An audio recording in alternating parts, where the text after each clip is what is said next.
Perfect, thank you. Good afternoon, everybody. I'd like to call this session of the Board of Revision to order and acknowledge that we are in Treaty 1 territory, the home and traditional lands of the Anishinaabe, Ojibwe, Innu, Cree, and Dakota peoples, and the national homeland of the Red River Métis. Our drinking water comes from Shoal Lake 40 First Nation in Treaty 3 territory. With me today are Gisela Rempel and Richard Whitbread. My name is Harvey Diamond. I'll be chairing our panel. The City of Winnipeg Assessment Department is represented by Clayton Deitchin, and our administrator is Tristan Bredin. To the Zoom participants of this hearing, please note that you are placed in the waiting room until your property is called upon. When it is your turn, you will be admitted into the meeting. Please follow along the City of Winnipeg's Board of Revision YouTube channel for the hearing process. Once the host admits you into the hearing, please close your or mute your YouTube player. You will be then permitted to speak with respect to your property. Once your hearing is concluded, you can leave the meeting. We'll be hearing applications for revision of the assessment rules in accordance with the Municipal Assessment Act. The matters for which revision are requested have been described in each application, and we will limit discussion to those matters. The statements that are made at this hearing must be sworn testimony. Anyone speaking to the matters must first be sworn in. Be advised that comparisons of assessments are not considered as evidence of market value by the Board of Revision. The Board of Revision is appointed annually by Council and is independent of it and the City Administration. It makes a decision on the basis of the evidence provided at this hearing and issues a written order that will be mailed to all parties as soon as possible. Please note that the Board's decisions with respect to an application may be appealed to the Municipal Board if the matter pertains to assessed value or to classification, or to the Court of King's Bench if the matter pertains to an application for exemption from taxation. And should you wish to appeal, information on how to do so will be included with the Board's order. Respect the hearing process, I will confirm the points of appeal with your property to be addressed with each applicant following the swearing in. We will then have the accession subsequently followed by questions that the applicant may have, and then the applicant subsequently followed by any questions. And each side will be given an opportunity to summarize if they wish to do so.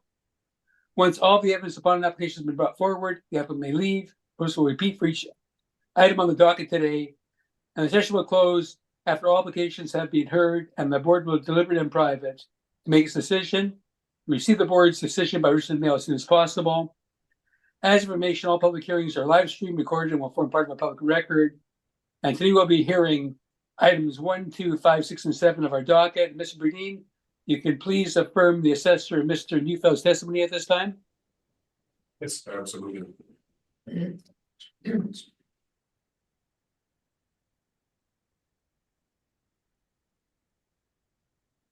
Mr. Assessor, please state your full name. Clayton Deitchin. Do you affirm that the evidence you're about to give at this hearing is the truth, the whole truth, and nothing but the truth? I do. Thank you. Mr. Applicant, can you please state your full name? Rocky Neufeld. Do you affirm that the evidence you are about to give at this hearing is the truth, the whole truth, and nothing but the truth? Yes, I do. Thank you very much.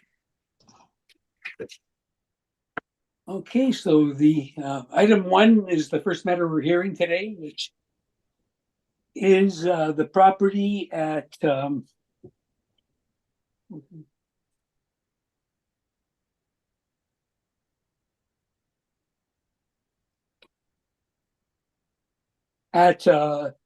okay, so it's got a roll number 0309140900. And Mr. Deitchin, you can proceed when you're ready. Okay, file number is 24-4425. File number is 0309140900. The roll year is 2025. Assessed value is at $539,000. It is a vacant commercial piece of land with zoning M1, M2 on it. The land area is at 40,703. On page 2 is the just some more information on the property. You can see it sold in 2008 for $223,500. The land valuation breakdown is 40,703 at a rate of 1324. Brings the value to $539,000. Page 3 is a couple aerial views of the subject property. Page 4 is just a street view, overhead view again of the subject. Page 5 is the land sale comparables. So you can see they range from 1490 all the way to 4462. The mean is 2669 with the median at 2843.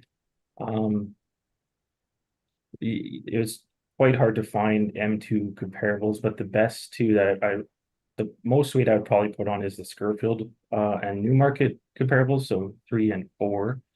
And those are at 1806 and 1490. And the subject properties at 12 or 1324. So below those two, below all of them actually for that matter. And then continuing on, page 6 and forward are just the land sale comparable photos. You can see the aerial view along with the map view and the zoning information for all the land sale comparables. And that is my evidence. Thank you. Thank you. Mr. Newfield, any questions? Well, yes, of course. You may ask them. Okay. I noted on your page 1 that you didn't make any comments about the servicing capability of the lands. Can you confirm that they do not have servicing? I can't confirm or that. It's on the city assessment website. You didn't check? It's not in my evidence. Okay. But it's on the city's website for the public to see. Did you know I'm that? not too sure if that's in your evidence. I'm not too sure. Okay. And what is the definition of value that you're using? The definition of value, we're using land sales or land value. Definition of value. Is it market value or Yeah, something different? Market value, yeah. Okay, market value. And that would be from a willing seller to willing buyer, correct? Yeah, sure. Who's buying this? I don't know. That seems like a odd question. I'm not too sure who's buying it. Well, you're valuing the land, so we have to find we have an owner and we're looking for a buyer.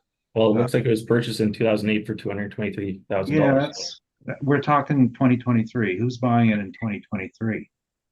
I'm not too sure. Anyone could be buying this if it What was can- sold. what Mr. can you put on Newfield, that? Mr. Newfield, I don't think that's a fair question. You know what? If you have evidence that it's not sellable, you can certainly provide that evidence. I don't think the assessor can be called upon to with that type of questioning. It relates to the Right. definition of value, which I believe is mistaken in this case. They're using a use value. And You might have a good cause for that, and we'll hear your I evidence. just want to see the extent to which they investigated the saleability of the land. I think the answer Was is they there any have- investigation into whether this land was saleable? I'm not too sure. Did you confirm whether or not the servicing could be attached? I am not aware of the servicing in any which way. Did you confirm whether or not this planning and property would be granting access? Granting access in.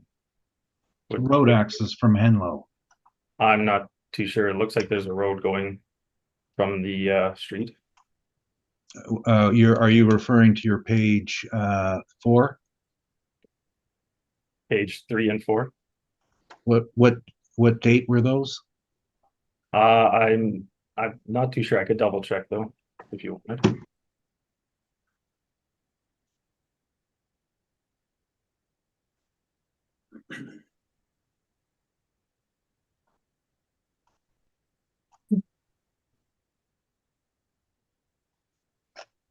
Did you want me to check?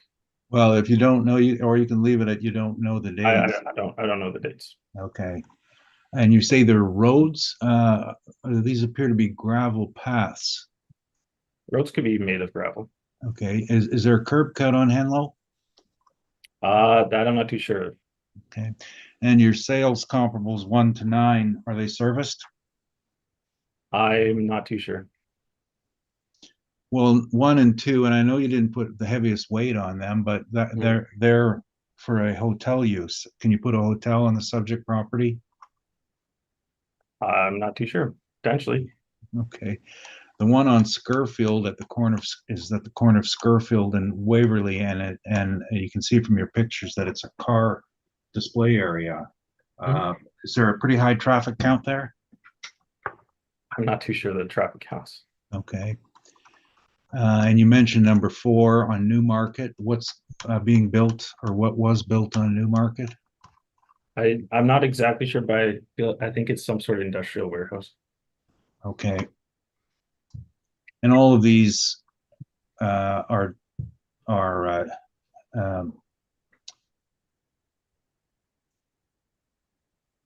how do you know how long this the first use of the property was? How it came about? You know, it was a former rail spur. I think I might have seen that somewhere, but I'm not too sure. Any of your comparables former rail spurs? I'm not too sure. Okay. Well, that really exhausts my questions. No answers. Thank you. I'm done. Thank you. Mr. Whitburn, any questions? I have none. Thank you. Ms. Wimple, any questions? I have none, thank you.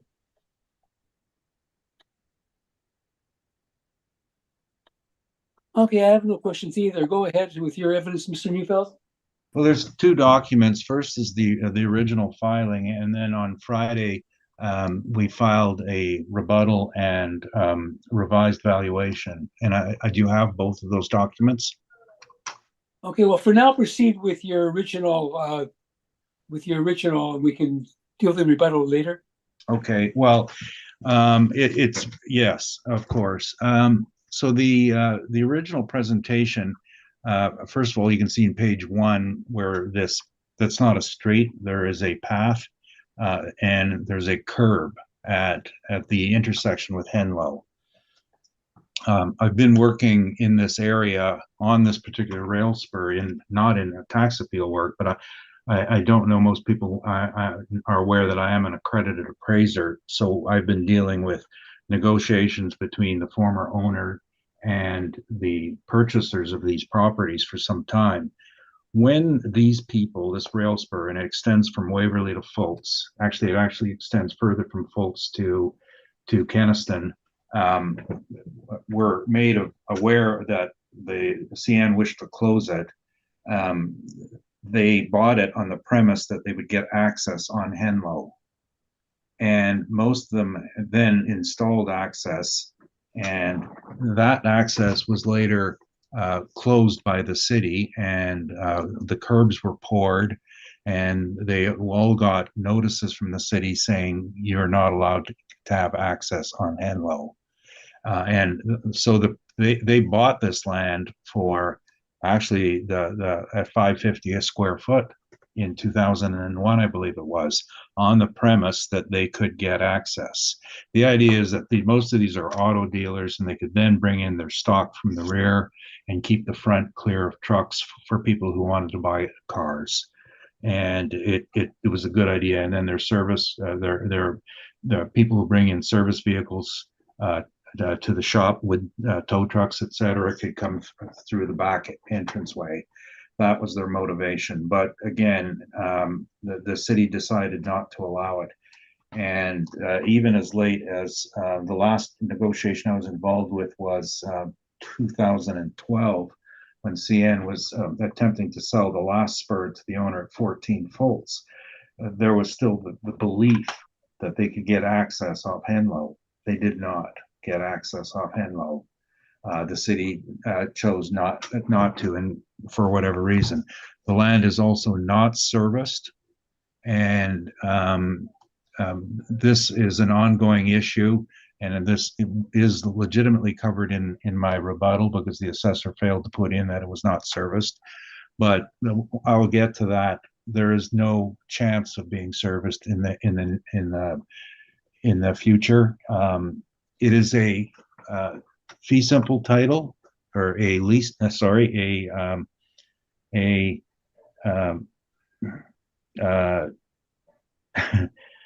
sorry, Mr. Chair, you corrected me on that before. It's the estate in land is a a freehold, thank you. And the adjoining property that it's attached to, you see on our page 2, is an auto dealer, and they are on a strata title. So there's no ability to join the titles because they're different forms of title ownership, and they can't merge in any way. So it will always be a separately titled piece of land that is 75 feet wide. And M1, M2 zoning, the assessor did explain that correctly. It's a combination of M1 and M2, and the sketch is in my rebuttal.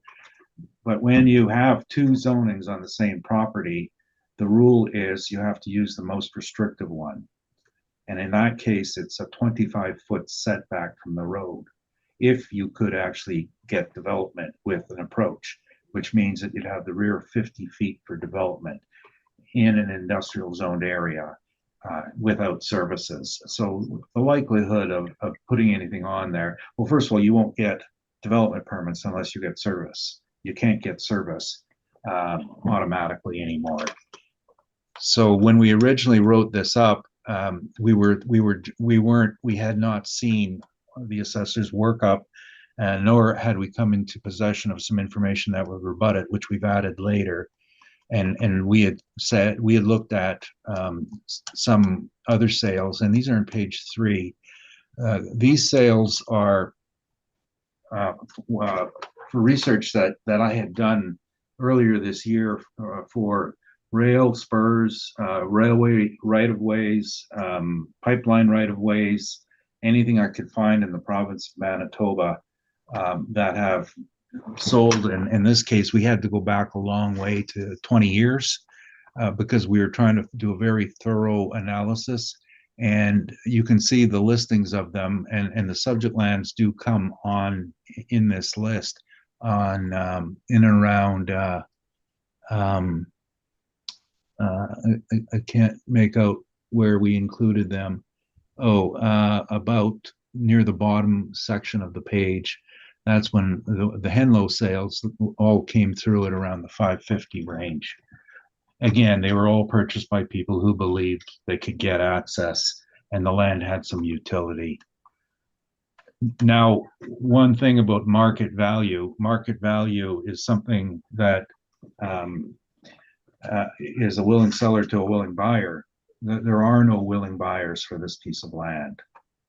We had a willing buyer originally, and we had a willing seller, but all based on assumptions that were removed after purchase.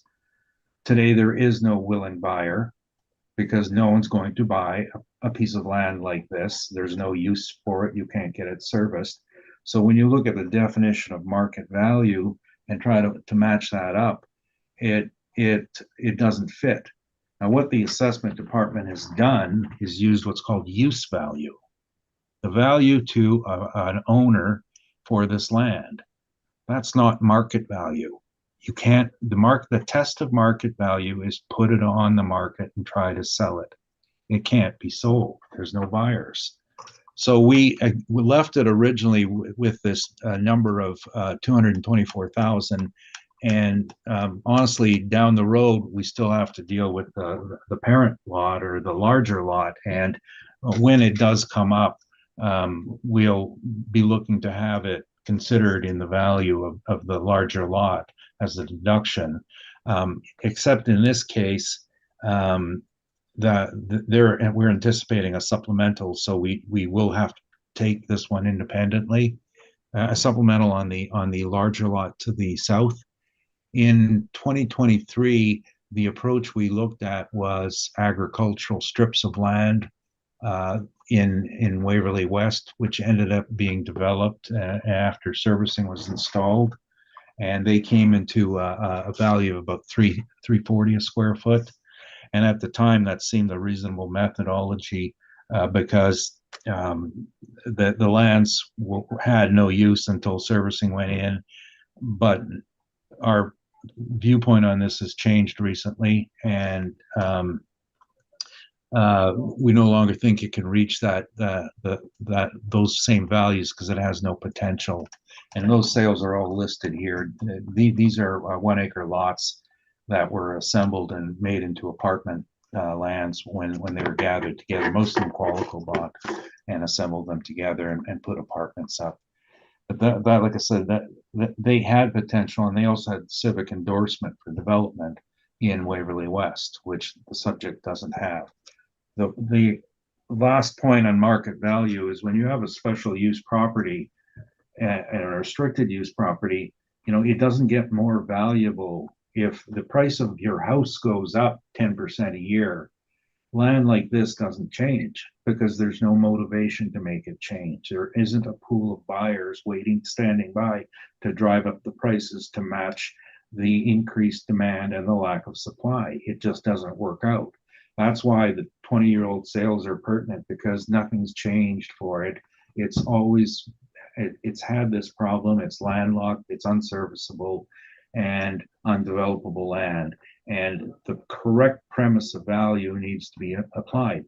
The Act reads that land shall be valued at market value.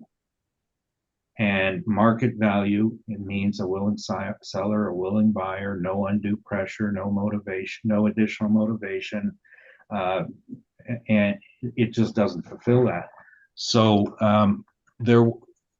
after reading the assessor's work, we prepared a response to his points on it, because we saw that his lands were all serviceable, and ours were not. And there was also some more recent developments in the city's approval of land, and that's where I'd like to move to the next document. I think, Mr. Neufeld, just to keep things simple, we'll ask questions on the basis of this Okay. and then allow you to proceed. Okay. Okay, Mr. Dychen, do you have any questions of Mr. Neufeld this time? Just a few.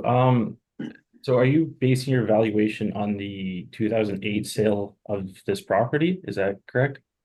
No, that was an original amount that was put in. We're not going to be basing it on that.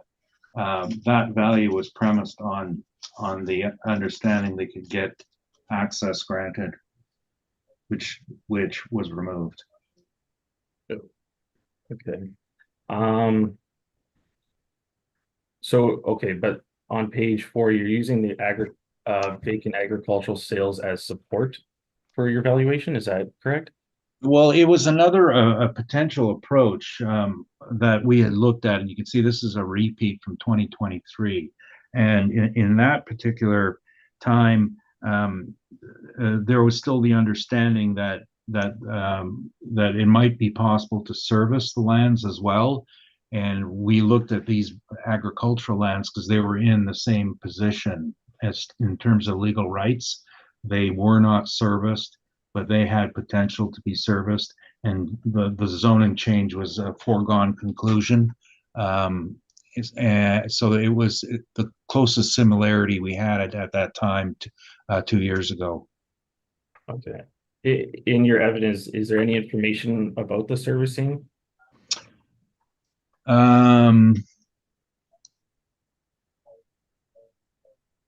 Not in this original document.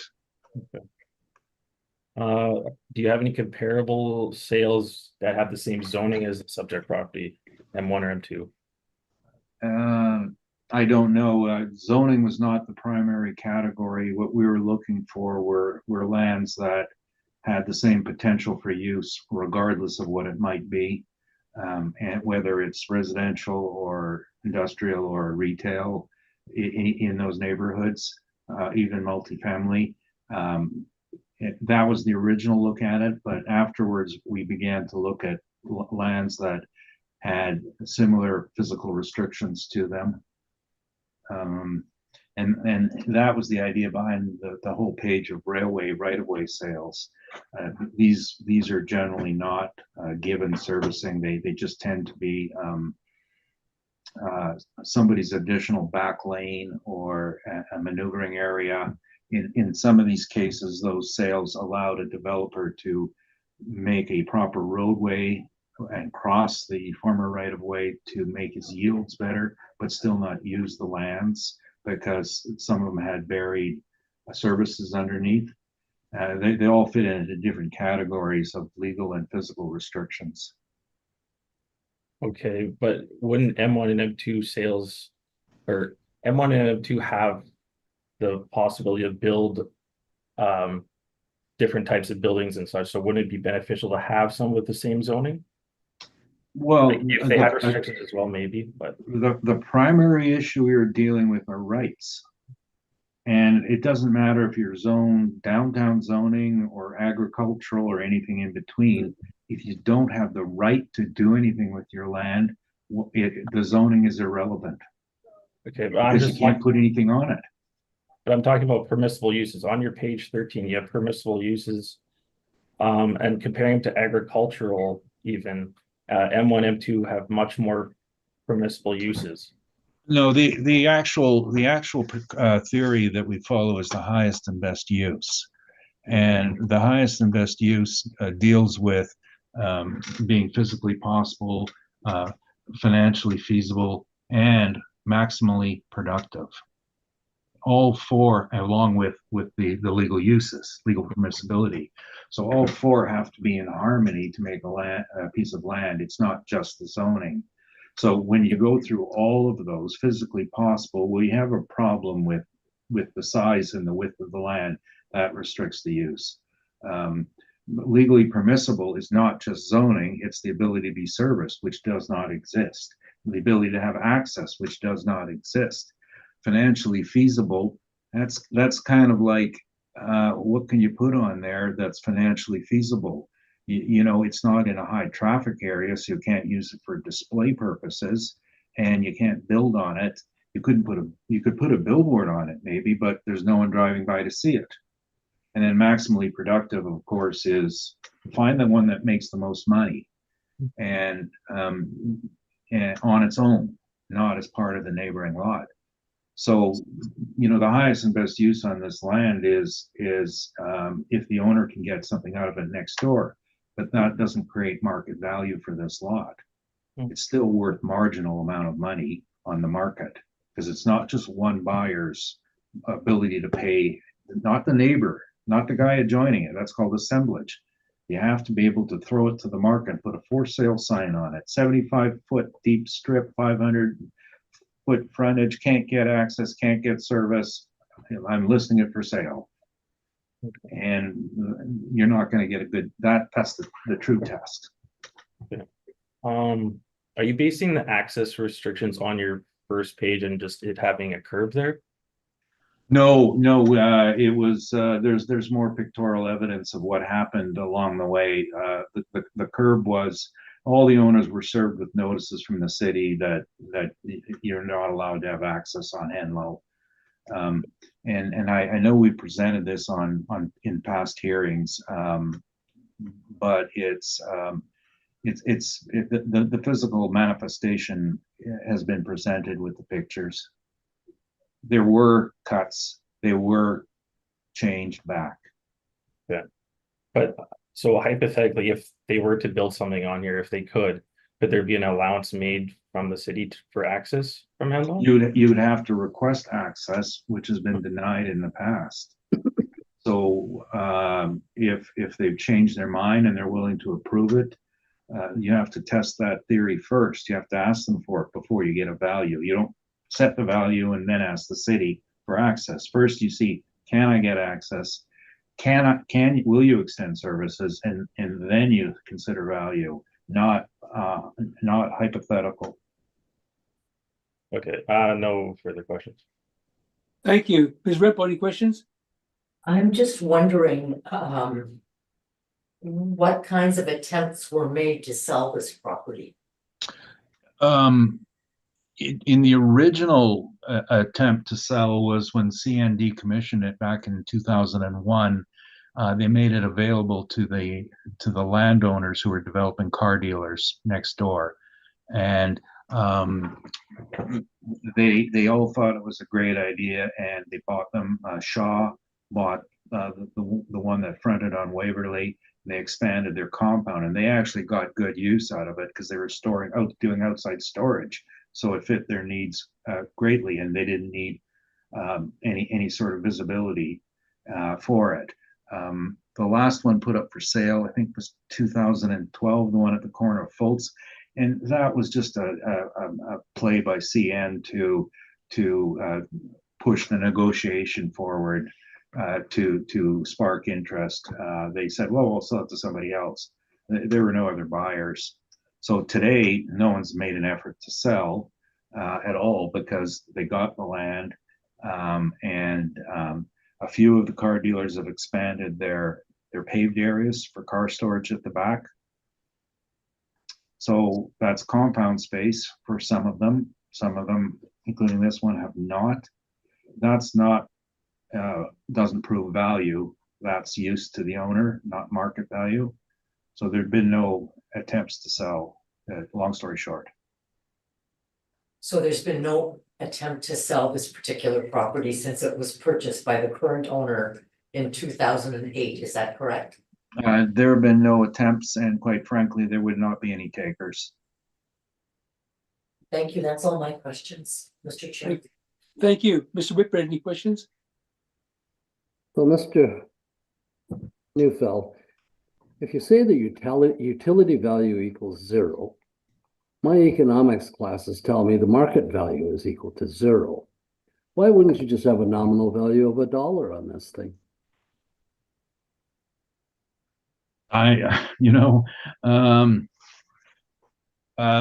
We thought about that, and I guess in the long run, there's it's where we cross the line on the concept of speculative value versus is speculative value a market value, and it is a form of market value. You're speculating that 5 years, 10 years, 20 years from now, something will change, and you land bank. So the biggest land banker in our city, for example, is Qualico, and they will spend easily 40 to 50,000 an acre on a gamble because they've been in it since the 40s, so they're okay with the long-term hold, and that is a recognizable form of market values on the speculative side, but it's heavily discounted, and that's why we went. And you'll see in the next document, we went to $1 a foot, which is 43,000 an acre, on the basis of and there are more participants in speculative value, developers, speculative values. Perhaps the things will change in 20 years or 10 years, but today it's not. So it's a discount for time, I guess. So our job today is to determine whether the speculative value is somewhere between 550 and 1324 based on the evidence provided by you and so far. the assessor. Yes. So far, yeah. Okay. Thank you. No further questions. Yeah, Mr. Neufeld, so you're saying that you no longer are pressing for a value of 550?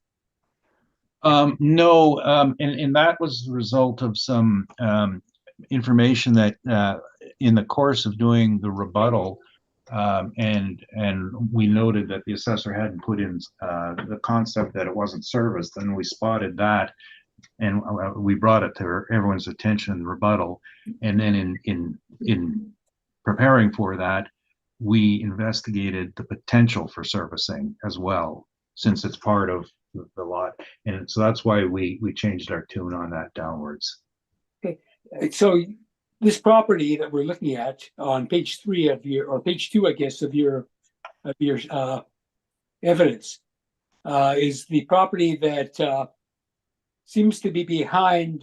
Is that a car dealership to the underneath it? That's correct. And that's who owns the property? The same That's owner? correct. Yes. Okay, and then there's vacant land to the, I guess, right of it? Well, it's their larger parcel, and they were, since they bought it, they were always thinking about another dealership.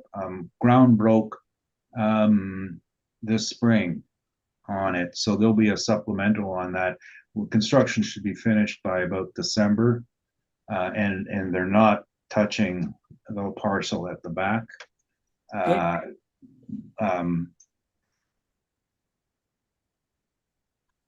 Okay, and I'm looking at the property to the right of that vacant parcel, and I see that there are vehicles parked on that, and that would be the same rail spur that was purchased by an adjoining property? yeah, the property to the right is the old spur is owned by Shaw now. And so that is Shaw's parking lot. And then the dealership beside it is the Ford dealership. Okay. To the south of that, so the Shaw bought there's a right of way for their issues. So in fact, the car dealers who bought this rail spur bought it for the purpose of parking cars and other expansions that were coordinated with their car sales activities, correct? Well, I guess the point is that yes, that's what they bought it for. That they also bought it with the understanding they'd have access to it. And, Well, I don't know. I don't see that in your evidence anywhere. I mean, well, fact, it's verbal. Vehicles parked adjacent on other properties. It's verbal firsthand evidence. I'm not repeating hearsay. I work for 4 of these people. And they all bought it with the assumption that they would get access off Henlow, which was later removed. Now, yes, some of them get use out of it for car parking. Right, absolutely. But that's not the test of value. The test of value is try to sell it. It's not worth anything. Well, the fact of the matter is, it was paid for when it was sold, and in fact, at that time, it garnered a price of what, $223,500. So obviously, it had potential value to the adjacent owner at that time of that much. Okay, but that's what I've been saying all along here. We've got a value definition as defined under the Act: market value, willing seller, willing buyer. This is a one-use user. It was good for one user, and to have parking and under a pretense that didn't work out. That is not market. That you're buying, you're going to pay more money for the land that's immediately beside you if you have a use for it. That's called assemblage value, and it's also a use value. It's for their particular use. That is not market value. It creates no value because they found a use for it, because it's not the test. And you know, the Act is in my opinion clear on this subject, that it's market. And if that were the case, you know, well, then maybe we should tax banks more because they lend money out and there's a lot of money going through there. It's not what that doesn't create real estate value. If the dealership walked away tomorrow and these were put up for sale, what would this piece of land by itself get? And that's what we're trying to determine, Mr. Neufeld. Well, you can't add it to the one next door and say, well, you added value to this one and therefore it's worth more, because that's not the correct definition of value. In you know, our profession has got, you know, 15 different forms of value, and this thing is not market value. It's use value, it's assemblage value, but it's not market value. Okay. And that's, you know, it's not a narrow perspective. It's not a loophole. It's a true issue. When we, you know, in expropriation, when we're dealing with expropriation, and we get these spurs, and you want to put a value on it, you know, what they end up doing is they use something called a cross defense value. And they'll say, well, it's worth the same as the lot next door. Again, that's not market value. That is an artificial creation to compensate people, because the courts have said when you take your land away, you get a cross defense value. Okay. Well, we're not talking about expropriation. We're talking about putting it on the market. Imagine a for sale sign. That's all I'm saying to you. Imagine a for sale sign. I'm putting just this piece of land for sale. There's our test. Okay, Mr. Neufeld, next question is, was there any application made by the owner for access? Yes. This particular owner went through the process of attempting to gain the legal. They had the access. The city told them to shut it down, And then they made application for getting that access, and they were denied. And I worked with the Isn't that owner in your, Mr. on. Newfield? Mr. Pardon me? Newfield, isn't that in your evidence? It seems to be pretty important. Well, first of all, because I worked with him on the project, I guess I was there, and it's in the past we haven't had an issue with the assessor accepting that at all. I didn't think it would be an issue, but you can see the history in the rebuttal. You know, I understand, but there should be, well, the rebuttal, I'm wondering if it's a rebuttal or if it's new evidence at this point. Because this evidence could have been provided originally, and unless you're rebutting something that the assessor brought up, you can't refer to new evidence now. I understand that, and I will play with whatever leeway I get on that. But I get your point. You know, in my mind here, this wasn't a question of being on the straight and narrow on the evidence side. It was about getting it right, and we understand. I understand what you're saying, and if it's not admissible, what I bring up, it's not admissible. I get that. The service part is the concept of access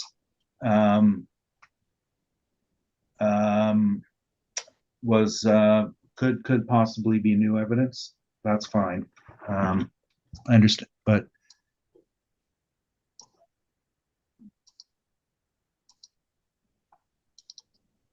I'm not a lawyer. Okay, well, at this point, I'm not sure if we can allow your rebuttal because it seems to me that it's new evidence and haven't been convinced otherwise. Maybe my panel members might disagree with me. And if you want to put it forward, before doing so, I think I'd like to, have some idea if it's new evidence, we can't hear it, in my opinion. Okay, well, I'll you know what? You can just table it, and I think there's some undisputed rebuttal in there, and then you can decide whether or not I've provided any new evidence. I told you that's your call, not mine. I'm not offended in any way, that's for sure. Mr. Chair, could I ask for a 5-minute recess to discuss this amongst the three of us? I think that I was going to just go to that, Mr. Whitbread. Yeah, how about we do that? And Yeah, we're going to go in camera. We'll make a decision on that, Mr. Newfield. Thank you. Okay, welcome back, everybody.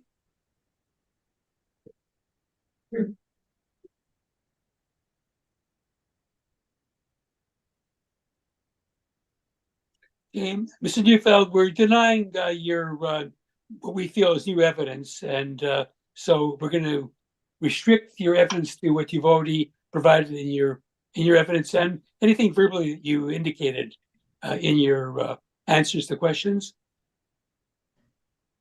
How can you deny what I provided verbally? It can always testify verbally. We accept what you provided verbally, but we're denying your further written evidence. Oh, I see. We believe that it's new evidence. I see. Okay. All right. Okay, so we've asked you questions now. So I'll let you both make a final summation if you wish to do so.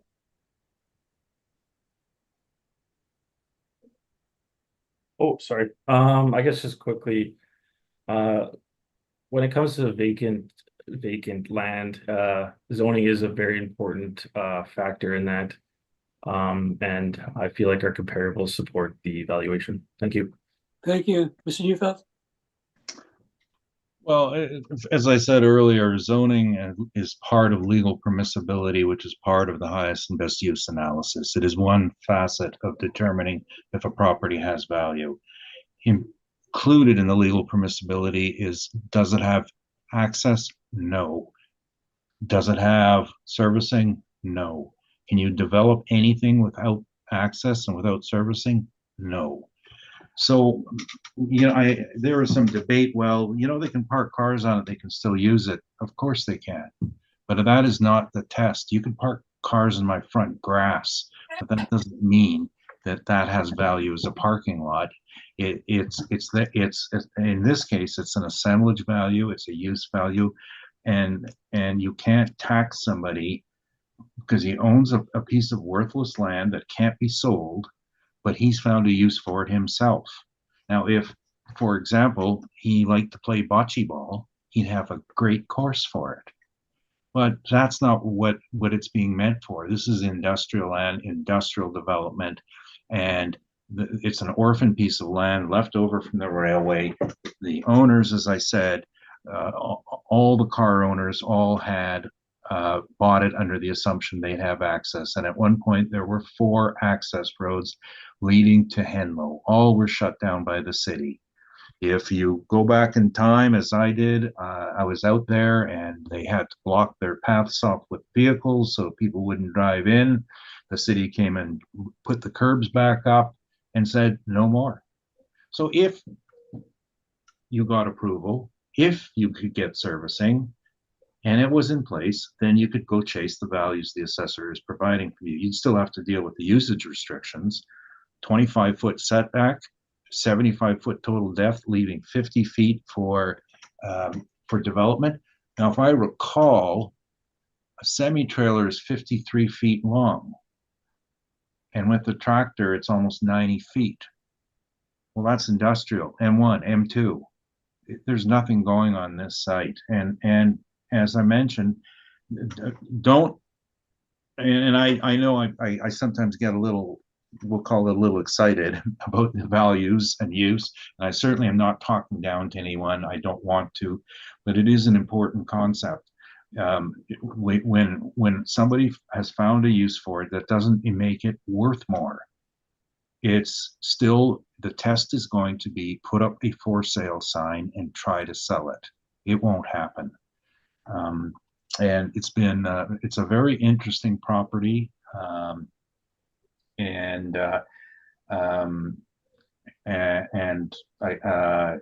It's not your normal type, and that's we've had some interesting debate today, which I tend to enjoy. Thank you very much. Thank you very much, Mr. Neufeld. Thank you for your presentation and your evidence. And I got to tell you that you did bring us some concepts that I found were interesting as well. So I appreciate that, and you'll have our decision very soon. So thanks for your attendance and your evidence. Oh, I should mention that I am verbally changing my request to $1 a square foot. Okay. You know, if I get outvoted to $10 in total, $1 in total, no, I just joking. So you want $40,700 then? That's correct. Okay, thank you. Good afternoon. Thank you. Bye.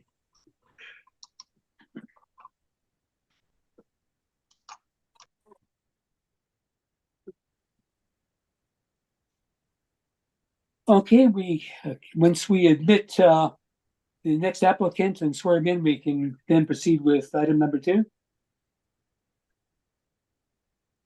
We do not have evidence nor correspondence from the applicant for item number 2. Okay, we'll stand it down then. Pardon? We'll stand it down then. Okay. We'll go on with number 5. Mr. Chair, Yes, are we not to read it into the roll and then we can make a decision as to what we'll do with it in deliberations? I always believe that we should, in case the person shows up, Yeah, we should give an opportunity, and we'll go to it at the very end. We'll call it again, and if he still isn't here, then we'll have it read in. We'll just set it off to the end. Yeah, Okay. because if he does show up, then we won't have to do it again I hear you. in time. Thank you. Okay. But definitely we will go back then. Yep. Okay, so we'll go on with number 5 at this time, and we can swear in the applicant on item number 5, 802 Main Street. Sorry, was item number 3 withdrawn? No, number 3 is, do we have a number 3 here? I yes. don't know, 3 on the Item agenda. 3 was withdrawn. Oh, okay, I was unaware. Okay. It's on the agenda and the docket. And I understand 4 was withdrawn. Yes, Number 4, are you saying was withdrawn as well? That's what I understand. yes. Oh, okay. I We didn't know received that. information about that this morning. It was kind of late this morning, so you may not have seen it yet. I didn't see it. There was an agreement made on that one. So we can proceed with item number 5 and we can swear in the applicant. Yes. Mr. Applicant, please state your full name. Grayson Sharples. Do you affirm that the evidence you are about to give at this hearing is the truth, the whole truth, and nothing but the truth? I do. Thank you much. Thank you. Excuse me a minute, I lost the feed. I gotta go back and download it.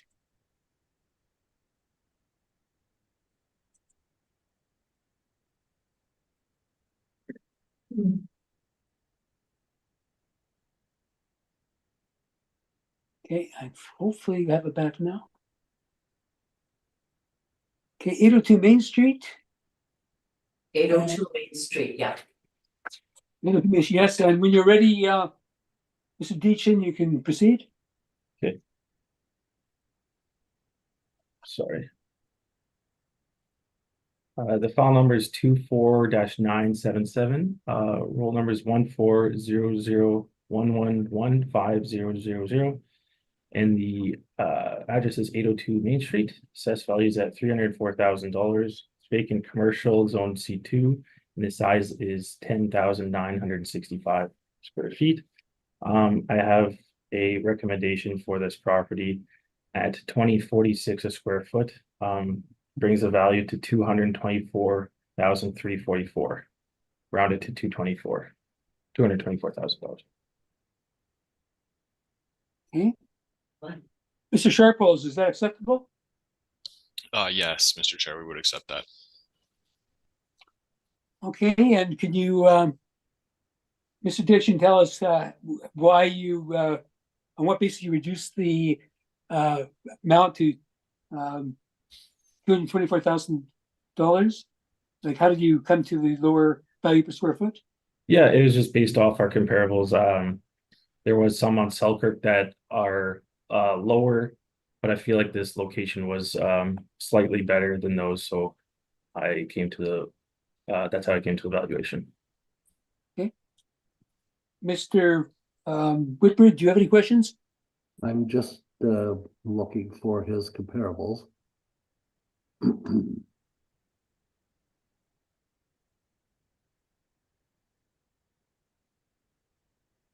No, I'm fine. Thank you. No questions. Thank you. Ms. Rempel, any questions? So I just want to make sure I understand. So the reduction that is being recommended is $224,000, which is $20.43 per square foot. 2046. 2046. Okay, thank you. Thank you. And I asked my question before, so I don't have any further, so thank you. And so then we'll proceed then on to item number 6, which is 10 Roman Drive. And Mr. Dixon, when you're ready. Okay. This one is file number 24-702. The roll number is 060934700070. The address is 10 Roman Drive. The assessed value on this one is $3,533,000. It is a vacant commercial property. It is zone C3. Land area is 125,208. I have also a recommendation on this property at $21.41 square foot times the 125,208 square feet brings the value to $2,687,003, rounded to $2,681,000.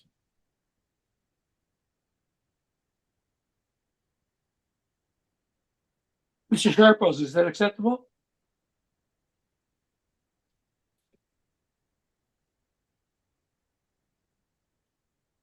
You're muted, Grayson. Sorry about that. Thank you. We would need to get concurrence from the owner to sign off on any of these. I don't think we can do that. Thank you, though. Okay, so then we'll proceed. Mr. Teachin, you can proceed with your evidence. Continuing on then to page uh 3 is page 2. You see that there was a sale in 2021 for $1,435,000. I wasn't able to dig too much into this to see if there was any relation, but it looked like it was an arm's length sale. So that was what was factored into my recommendation along with my comparables. And then page 3 is the subject property photos. So you can see it's on Royal Mint and Fermor.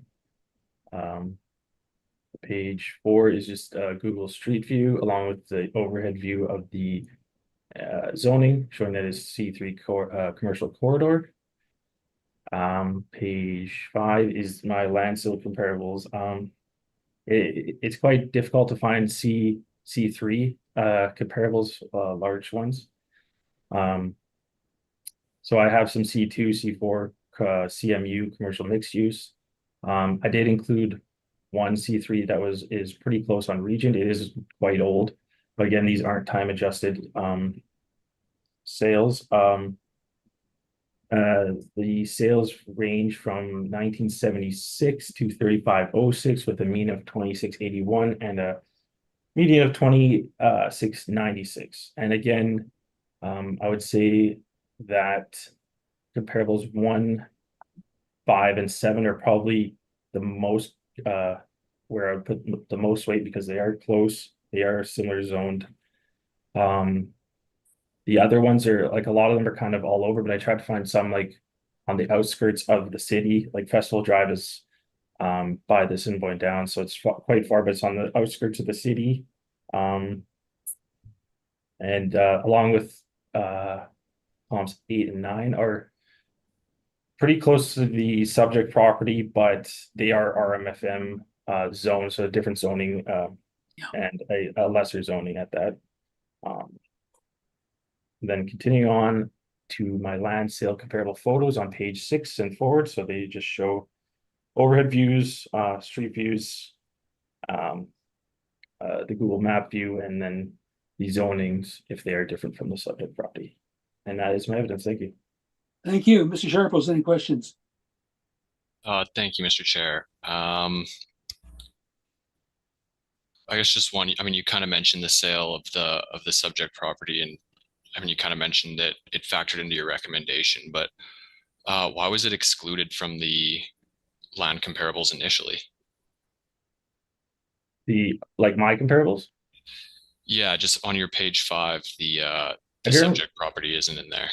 Okay, yeah, I generally don't if it's a newer sale, and I just because it is on our page 2, so I just usually put it in there after. I guess I'm not too sure why I didn't put it into my original calculator or into the comparables, but as I saw it afterwards, I used it for the recommendation. Okay. And then you'd agree that the looking at comparables 8 and 9, residential zoning, you'd agree that that's different than the subject? Yeah, I would say they're lesser zoning in my opinion. Okay.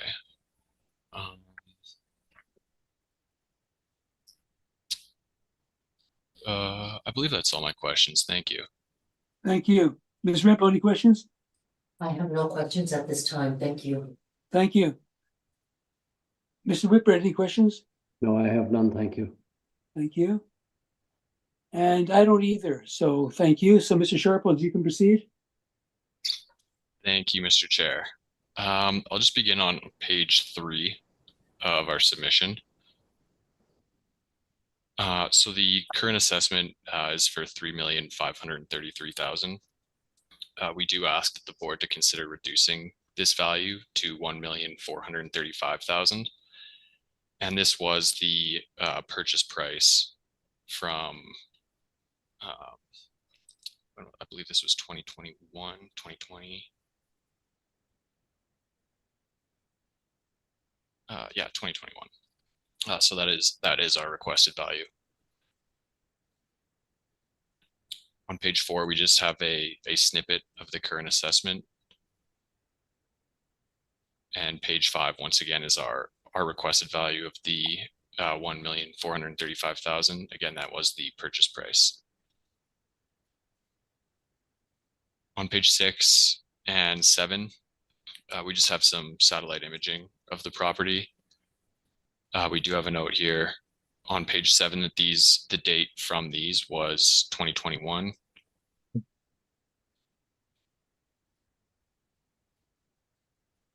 And on page 8, we begin our valuation. So we did take a look at the sales here. I do apologize. We did look at this on a per acre basis. So hopefully we can kind of bounce back and forth between that. Okay. But as was mentioned, there weren't a ton of comparable sales here. So we've identified 4, one of which is the subject property, this first one. So again, we have the date here at February of 2020 at that $1.4 million.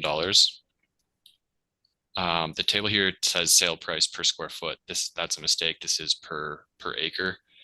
So this is just under $500,000 per acre is what this sold for. The current assessment values this piece of land at $1.2 million per acre. The other sales we have here range from $175,000 to $358,000 for an average of about $311,000 per acre. And so based on all this, the current assessment appears to be too high, and we believe it should be lower. Beginning on page 9, we have some images of the comparables we've used. So again, the first one here on page 9 is the subject property at 10 Royal Mint Drive. And photos of the remaining comparables we've used continue on through page 12. So on page 13 here, we go a little bit deeper into the purchase price. We have some snippets from the purchase agreement. So this property was purchased in 2020 for $1,435,000. Again, this is quite a bit below the current assessment. And so we see in the sheet here, this was purchased by Reenders Car Wash. It was purchased from Imperial Oil. And I have it highlighted down there, the price that was paid for this piece of land. We also have contamination concerns with this piece of land. We didn't include any support for that. Perhaps we should have, but we do have it noted in here. So top of the screen here, we've just highlighted a part. So the purchaser did acknowledge when they were buying this. It says that the property's been used for storage, sale, and transfer of petroleum products, hydrocarbons, or their derivatives and additives. And then kind of at the end here, it says the real property is being sold as is, and the purchaser agrees to purchase the property as is. So just kind of acknowledgement that they did understand that there were some environmental concerns with the property. And then we've highlighted 9.4 here in the middle of the page. It just says in the determination of the purchase price, the vendor and the purchaser confirm and agree that past, present, and future environmental matters have been taken into account in establishing the value. So these environmental concerns have been factored in to the purchase price. The owner was aware of these concerns when they determined the price. And so based on this, I mean, it was, we have it noted as 2020. It went through registration, titles in May, I believe, of 2021. But either way, it's a couple of years before the valuation date of April 1st, 2023. It has taken everything into consideration. as far as the environmental concerns go. And we do believe that the purchase price of the subject property is the best indicator of value. And so from that, we are requesting that the board consider reducing the value to $1,435,000. Thank you. Thank you. Mr. Dietz, any questions? Just a few. Were you able to confirm that this was an arm's length sale and not associated in any way? We believe it was arm's length. We have included the purchase agreement in its entirety, beginning on page 18 of our submission. But yeah, as far as we're aware, this was arm's length. Okay. And you mentioned the contamination of this land. Would that possibly bring down the selling price of this property? Yeah, it would. And so that's kind of why we highlighted that section, is the property is contaminated, and that has been taken into consideration, and we believe that that's why the value should be lower, is because of this contamination issue, and they paid less because of that. I guess then there would be some cost to possibly like remediate the land or anything if you want to develop on it. Is that correct? Yeah, I think it depends on what they would be developing. Yeah,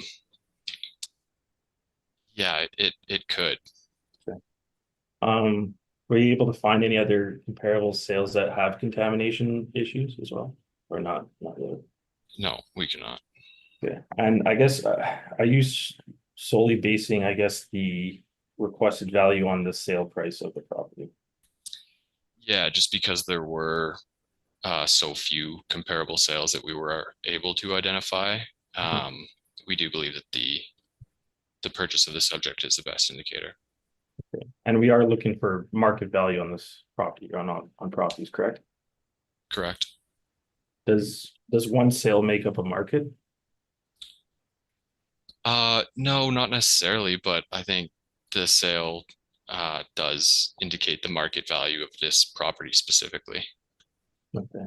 I guess then going back, sorry, to your page 8, looking at your comparables real quick. I guess comps 3 and 4 are much larger than the subject property. Was economies of scale considered in looking at these sales? It was considered. Again, because our request was based off the price of the subject. We didn't try to time adjust these or anything. Okay. But just looking at the values in which they sold for, economies of scale it would make sense that it would be somewhere around that $494,000 per acre. Okay. So yeah. I guess one other quick question about the comps 3 and 4. Those are zoned manufacturing, correct? I believe they are. We pulled other vacant commercial land sales. We don't have the exact zoning in there. Okay. Yeah, I looked. Those ones are zoned M2.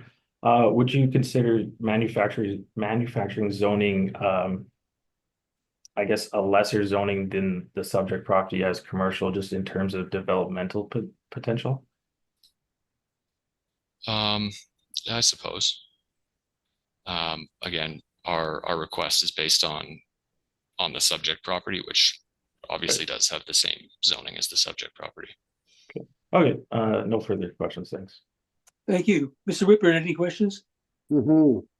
You've used words like environmental concerns and contamination issues, Mr. Sharpless, and I guess I wonder the outcome. Are there any restrictions on the use of this land as a basis from those issues and concerns? Yeah, so for certain uses, the land would have to be remediated. Was it specific with that? Sorry, pardon me? Was it specific in that if you want to build a house, you have to remediate, or a school, you have to remediate? Do you have that level of information? Yeah, I don't have it off the top of my head, I was looking through the bylaw and it was something like that. Like for certain industrial uses, you don't need to. Right.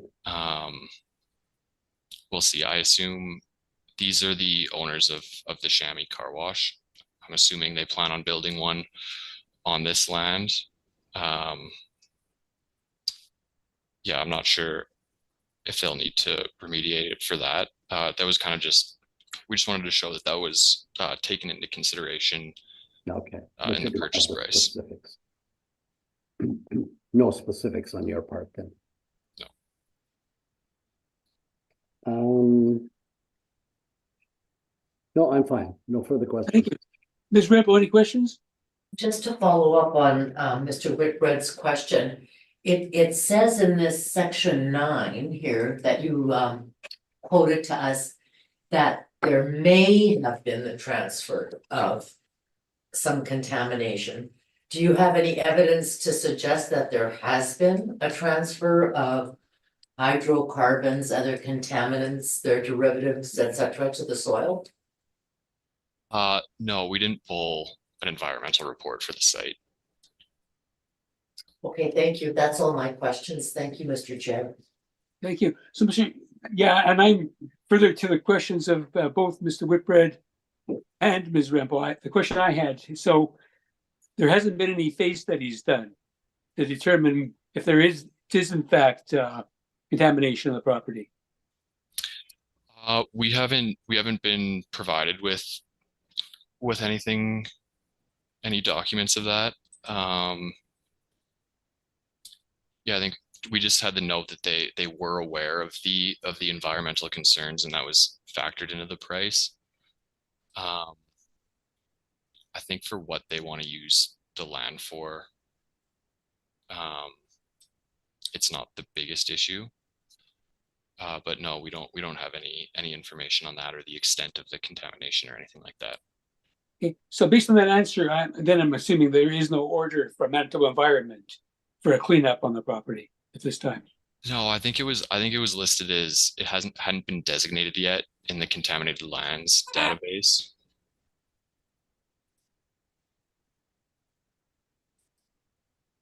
But no, I'm not aware of any plans for them to do that. And when they purchased the property, they didn't ascertain by doing any drilling to determine if there was any contamination then. I think I remember reading something on this in the purchase agreement.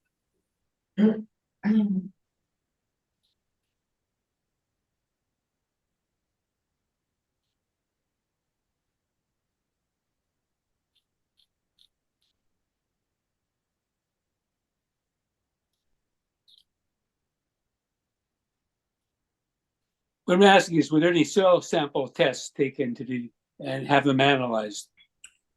I believe I'm not sure to answer your question. I think I remember reading somewhere that that they had done it, and I tried reading the report, and honestly, it was way over my head. They were talking about the levels of contamination and stuff, and it was kind of hard to follow. I believe they did have something done. I think that was outlined somewhere in the purchase agreement, but I can't find it off the top of my head. Okay, that completes my questions. Thank you. Okay, so you then proceed to the next item, number 7, which is 2 Scurfield Boulevard. Mr. Deachin, when you're ready, you can proceed. Okay. So this is file number 24-697. Roll number 0309166140. This is 2 Scurfield Boulevard. The assessed value is at $1,903,000. It is a vacant commercial property. It is zoned M1. The land area is 157,131 square feet. If you look on page 2, the land valuation breakdown shows the areas at 157,131 square feet at a rate of $12.11. Brings the value to $1,903,000. Page 3 is just a couple aerial views of the subject property. Page 4 is a Google Street View of the subject. And then continue on to page 5 is the land sale comparables. Again, they range from 1490 to 4462 a square foot, with the mean being 2669 and the median being 2843. Again, I would put the most weight on comps 3, 4, and 5. Just in terms of location, they're very close, similar zoning. They kind of range in sizes, but the subject property fits in between those in between those properties and is well below the sale price per square foot for them. And again, comps 6 to 9, I threw in some extra ones that have different zonings than the subject property, but just to show what other zonings are selling for in the area. Continuing on again to page 6 and forward is the land sale comparable photos, just showing the aerial view, Google map view, and zoning for each one. And that is my evidence. Thank you. Thank you. Mr. Sharples, any questions? Yeah, thank you, Mr. Chair. Just on page 5, the land comparables. I guess you kind of mentioned a few of these when you talked about how 3, 4, and 5 were your best comparables, but 1 and 2 there, you'd agree that they're quite a bit smaller than the subject. Yeah, they're small.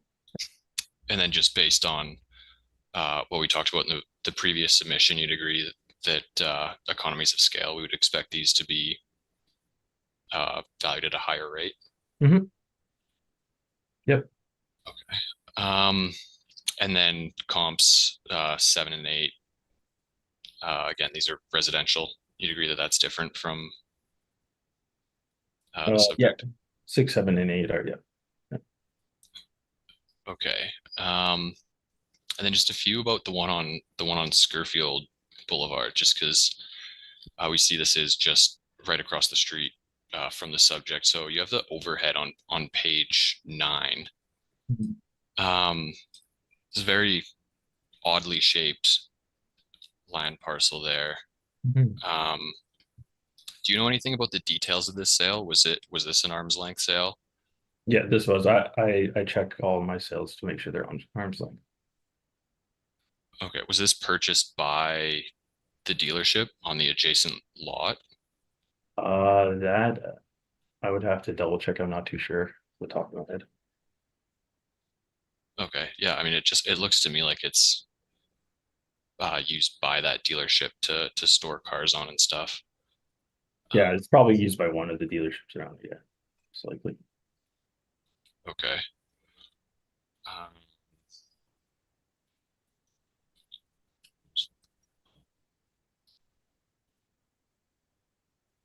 That's all my questions. Thank you. Thank you. Mr. Whipper, any questions? I'm trying to get my head around page 5, where you have a mean of 2669. This is all model driven, is that correct? Sorry, can you repeat the question? Page 5. Yeah. You have land sale comparables. Mhm. These are all model driven comparables, are they not? These are correct model these are all actual sales that took place. that the model picked. I would have picked these ones. Oh, you did? Yeah. Okay, so when you end up with a mean of 2669, how do you come up with a sales or a dollar per square foot of $12.11? I can't connect the thing. Yeah. Kind of like the applicant mentioned, comp 1 and 2 are driving up that mean a fair amount, and they are much smaller. I will admit they are probably in a better location, more central. So those are driving up the mean, and that's why I put my weight mostly on 3, 4, 5. They're very close to the subject, and they're in the range of that $12 a square foot. So are you suggesting by that that Scurfield Boulevard, which I think is right on Waverly, is it not? It's on the corner, Corner of yeah. Waverly, and that is not a prime location, a good location? I mean, it's a good location. It's right next to the subject property, or right down the street, sorry. I should say. Sorry, I'm talking about the subject, number 2, Scurfield.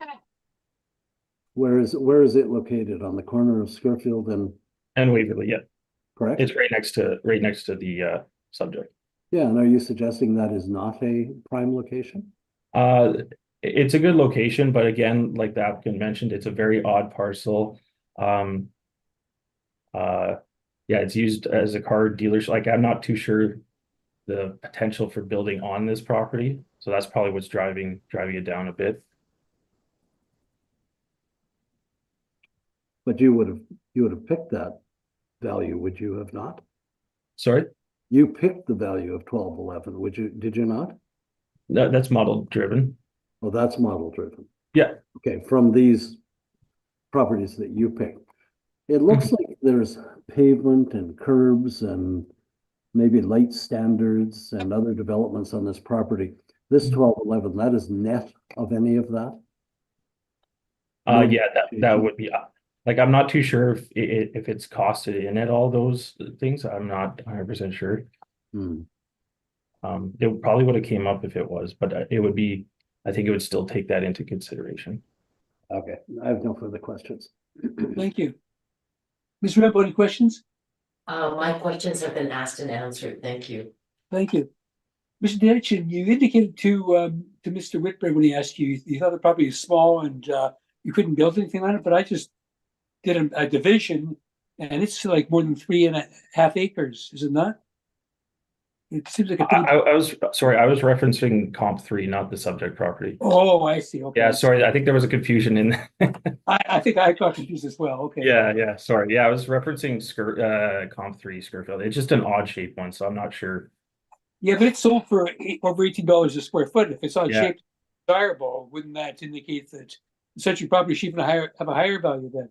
Yeah, it's also smaller as well. I think it's about is it smaller? Yeah, it's much smaller than the subject as well. So Yeah. economies of scale again could factor in there. Yeah, this is just slightly, it's actually about close to an acre and not quite a half. Yeah. Okay. I think that's all my only questions. Thank you.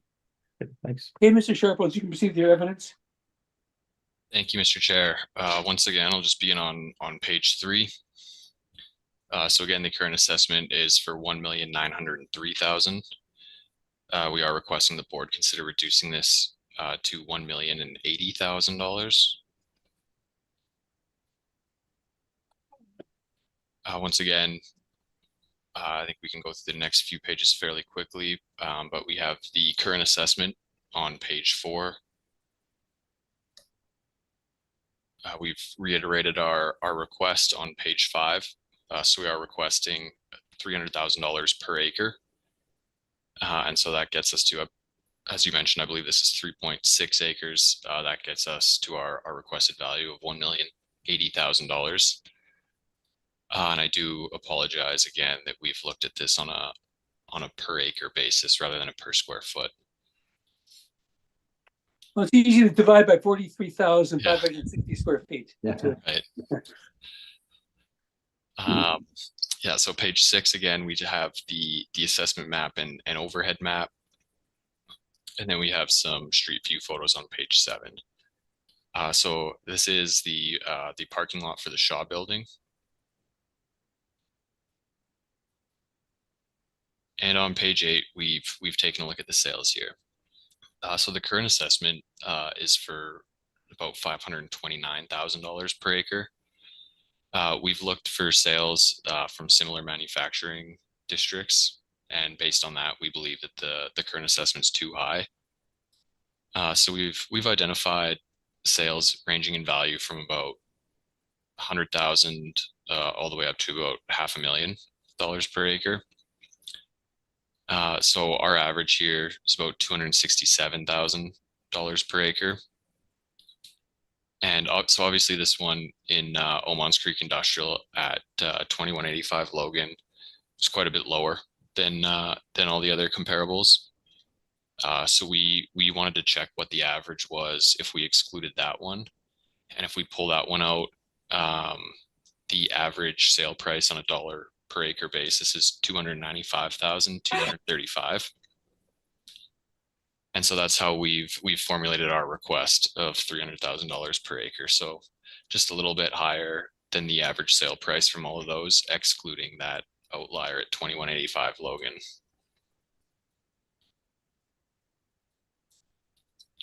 I guess I will mention for these, I believe these are all M2 zoning as well, with the last one at 663 Marion. I think that was an M3 zone parcel.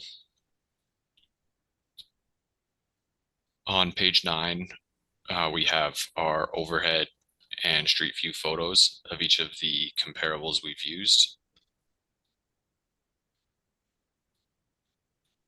And those photos continue all the way through to page 15. And so on page 16, just to summarize briefly, so again, we took a look at all those sales, removed the outlier, and calculated an average value pretty close to $300,000 per acre. And so from that, we are requesting the board consider reducing the assessment value of the subject property to $1,080,000. Thank you. Thank you. Mr. Detchen, any questions? There's just a few. Would you consider location a large factor in the selling prices of properties, especially vacant land? Yeah, it could be, I suppose, but yeah, this is kind of just another one of those situations where there weren't a ton of sales that we could identify with that M1 zoning that are similar in size and everything.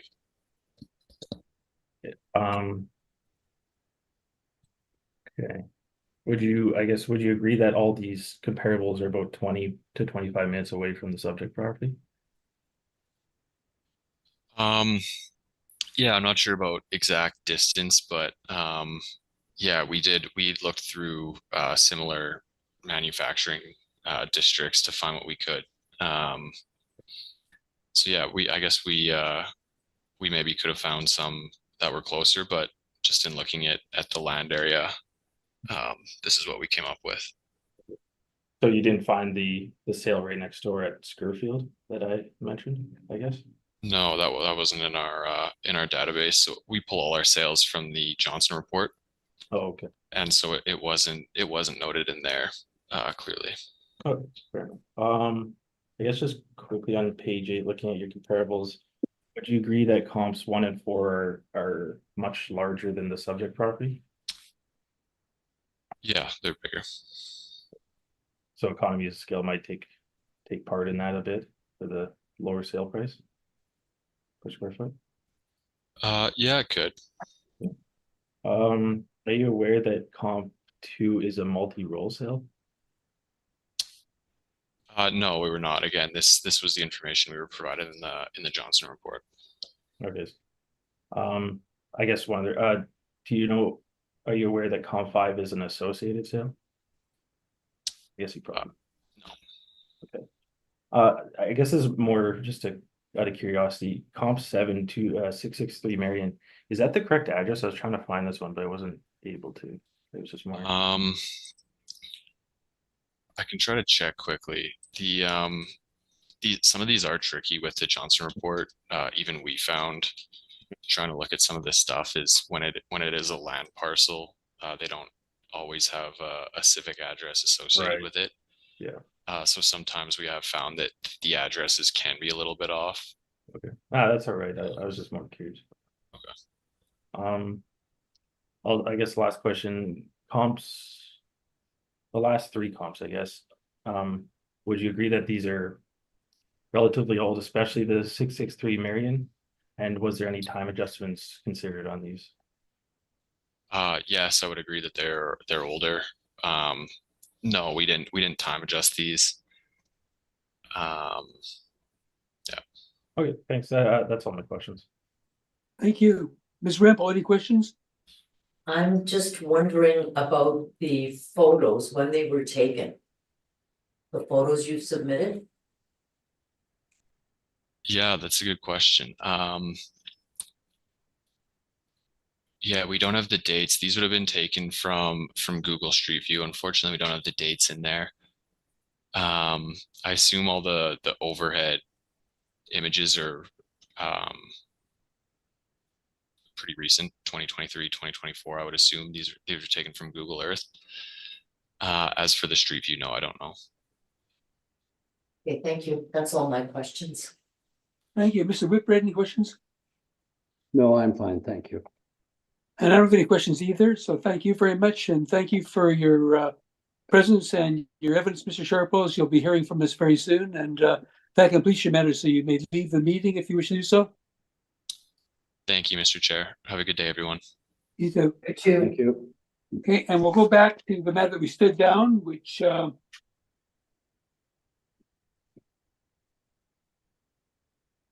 was, I guess, the property at 216 Sherbrooke Avenue.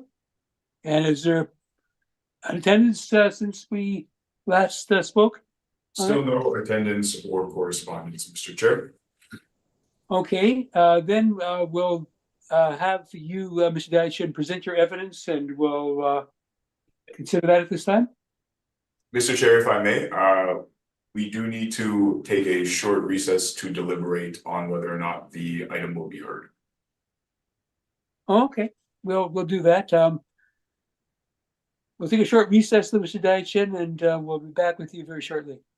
Fine. Thank you. So, Mr. Diachin, we decided that we would like to hear your evidence on 216 Sherbrooke Avenue, so you can proceed when you're ready. Oh, sorry, I missed the first part. I indicated that we have made a decision that we would like to hear your evidence on 216 Sherbrooke Avenue. So we're going to proceed in the absence of the applicant, so you can present your evidence when you're ready. Okay. So this is file number 24-465. The roll number is 12090459000. The address is 216 Sherbrooke Street. It is roll year 2025. Assessed value is at $544,000. It is a vacant commercial C2 property. It has a land area of 6151 square feet. You can see on page 2 the sale history. It sold in 2018 for $279 and then sold again in 2019 for a dollar sale. The land valuation breakdown is 6151 with a net rate of 8844 and the land value at $544,000. I'm not too sure how it works, but I was going to do a recommendation on this property, but if the applicant's not here, I don't know. Well, in fairness, if you think of a recommendation, we can certainly consider it. I think what we're looking for in any event is fairness. And, yeah, that's, so I should, okay. Yeah, so my recommendation is using, 5728 a square foot, bringing the value to 352,329, and that would be rounded to $352,000. Okay, thank you. And that's your evidence? Yeah, sorry. I'll go through my line comparables still. Page 5. So you can see that the comparables range from 45.36 to 75.91. So that's why that's why I did a recommendation, because it did seem like we were coming in on the higher end. So I based it on the comparables that we have here, along with the sale that is in there at comp 8. And then the rest of the pages are just the land sale comparable photos. And that's my evidence. Thank you. Thank you. Any questions, Ms. Rempel? I don't think I have any questions. No, thank you. Thank you. Mr. Whitbread, any questions? No, I'm fine, thank you. Thank you. And I don't either, so thank you. So we've now completed all items that were to be heard today. So we're now going to close this hearing and we'll issue our decisions very, very shortly. Thank you for your attendance, Mr. Diachin. Okay, thank you. Have a good day. Thank you, you too. Thanks.